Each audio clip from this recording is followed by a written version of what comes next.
ফরিয়াদ করে না, ঠিক কিনা? এরপরে আল্লাহ বললেন লাম ইয়ালিদ ওয়া লাম ইউলাদ, তিনি কাউরে জন্ম দেন নাই, জন্ম নেন নাই। সুবহানাল্লাহ পড়েন।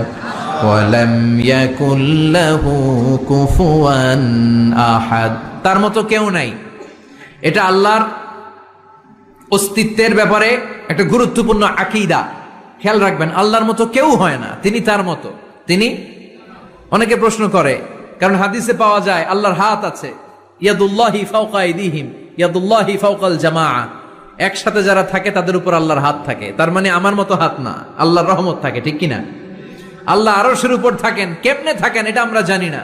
এজন্য ইমাম মালিক বলতেন আল ইস্তিওয়া মা'লুম, আল্লাহ যে আরশের উপর আছে এটা আমরা জানি, ওয়াল কাইফিয়াতু মাজহুল, কিন্তু কেমন ভাবে আছেন এটা আমাদের অজানা। ওয়াস সুআলু আনহু বিদআহ, এই সম্পর্কে প্রশ্ন করা হচ্ছে বিদআত। এজন্য তাফাক্কুর ফি খালকিল্লাহ ওয়ালা তাফাক্কুর ফিল